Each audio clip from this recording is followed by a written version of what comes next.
샬롬, 주님의 이름으로 문안 드립니다. 슬기로운 자의 지혜는 자기의 길을 알아봅니다. 하나님을 경외함으로 하나님께서 보여주신 오늘을 살아가시기를 간절히 빕니다. 오늘의 본문은 잠언 14장입니다. 1절과 2절을 읽겠습니다. 잠언 14장 1절에서 2절 말씀입니다. 지혜로운 여인은 자기 집을 세우되 미련한 여인은 자기 손으로 그것을 허느니라. 정직하게 행하는 자는 여호와를 경외하여도 패역하게 행하는 자는 여호와를 경멸하느니라. 아멘. 여호와를 경외할 때 생명의 샘을 얻습니다. 하나님을 경외할 때 하나님을 가까이 할 수 있습니다. 가까이 할 때 하나님의 지혜의 물을 마실 수 있습니다. 잠언 18장 4절 말씀에 명철한 사람의 입의 말은 깊은 물과 같고 지혜의 샘은 솟구쳐 흐르는 내와 같으니라 고 했습니다. 본문 3절에서는 너는 미련한 자의 앞을 떠나라고 명령합니다. 3인칭의 관찰자 시점에서 기록된 말씀 안에 있는 유일한 2인칭 명령입니다.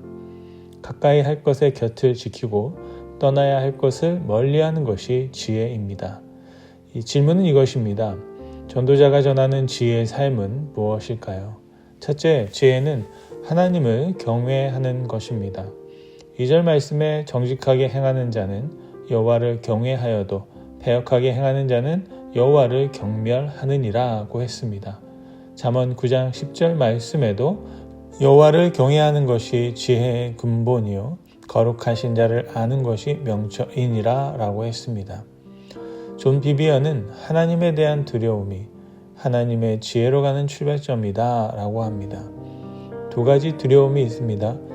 멀어지게 하는 두려움과 가까워지게 하는 두려움입니다. 경외는 가까워지게 하는 두려움입니다. 모세가 불타는 떨기 나무를 보고 두려움을 느꼈습니다. 그 두려움이 모세를 하나님의 임재 속으로 이끌었습니다. 진정한 두려움은 새로운 지혜를 얻게 합니다. 찰스 스펄전은 하나님에 대한 두려움은 다른 모든 두려움을 죽인다. 그 두려움은 강한 사자처럼 다른 모든 두려움을 쫓아낸다 라고 했습니다. 모세가 다시 애굽으로 돌아갈 수 있었던 이유입니다. 오늘 나의 두려움은 무엇인가요?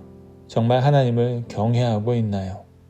참으로 두려운 분을 마음에 품게 되면 그분이 사랑하는 것을 사랑하고 그분이 미워하시는 것을 미워하게 될 것입니다. 오스왈도 챔버스의 말처럼 하나님에 관한 놀라운 점은 그분을 두려워하면 다른 아무것도 두려워하지 않게 되나 그분을 두려워하지 않으면 다른 모든 것을 두려워하게 될 것입니다. 둘째 지혜는 자기의 길을 아는 것입니다. 8절 말씀에 슬기로운 자의 지혜는 자기의 길을 아는 것이라도 미련한 자의 어리석음은 속이는 것이니라 라고 했습니다.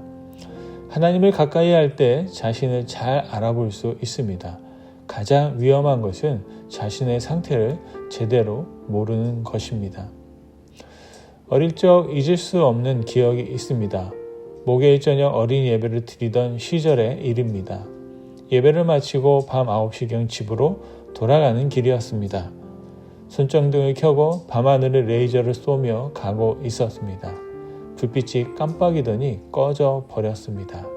달도 별도 없는 적막한 금음이었습니다. 바로 옆에 함께 걷는 친구도 알아볼 수 없었습니다. 두려움이 몰려왔습니다. 발을 더듬으며 한 발 한 발 내딛고 있었습니다. 내가 가는 길을 스스로 비출 수 있을 때는 자신만만했습니다. 마냥 즐거웠습니다. 빛이 사라지니 아무것도 할 수 없었습니다. 그저 친구들과 손을 잡고 더듬더듬 나아갈 뿐이었습니다. 그런데 그때 갑자기 하늘에서 큰 빛이 우리들의 가는 길을 비춰 주었습니다. 수 킬로미터 떨어진 해안 초소에서 바다를 경계하던 군인들이 우리들을 찾은 것입니다. 동네에 가로등이 있는 곳까지 우리를 계속 비춰 주었습니다. 하나님이 비춰주시는 빛을 통해 우리의 길을 밝히십시오. 그 빛은 꺼지지 않습니다. 그 빛을 따라가시기를 간절히 빕니다. 셋째 지혜는 행동을 삼가는 것입니다. 15절 말씀에 어리석은 자는 온갖 말을 믿으나 슬기로운 자는 자기의 행동을 삼가느니라 라고 했습니다. 행동은 말을 따라갑니다. 먼저 입술을 지켜야 행동을 삼갈 수 있습니다. 3절 말씀에 미련한 자는 교만하여 입으로 매를 자청하고 지혜로운 자의 입술은 자기를 보전하느니라 라고 했습니다. 다음 노하기를 더디해야 행동을 삼갈 수 있습니다. 29절 말씀에 노하기를 더디하는 자는 크게 명철하여도 마음이 조급한 자는 어리석음을 나타내느니라 라고 했습니다. 끝으로 마음의 여유를 가져야 행동을 삼갈 수 있습니다. 여유는 평안입니다. 30절 말씀에 평온한 마음은 육신의 생명이나 시기는 뼈를 썩게 하느니라 라고 합니다. 지혜자의 앞을 지키십시오.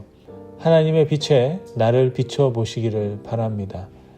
내가 지금 서 있는 곳이 드러날 것입니다. 미련한 자의 앞을 떠나라는 음성이 들리신다면 순종하십시오. 우리가 지켜야 할 것은 지혜자의 앞입니다. 예수님은 지혜의 영이십니다. 예수님 앞을 지키십시오. 거인의 어깨에 올라타라는 말이 있습니다. 예수님의 말씀에 올라타는 것이 지혜입니다. 예수님의 은혜와 공의 위에서 자유하십시오. 지혜의 영이신 하나님 앞을 지키며 하루를 시작하시기를 간절히 빕니다. 기도하시겠습니다.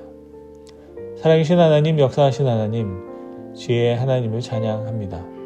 하나님을 경외함으로 지혜를 얻게 하옵소서. 그 지혜로 자기의 길을 알아보는 복을 누리게 하옵소서. 예수님의 이름으로 기도드립니다. 아멘.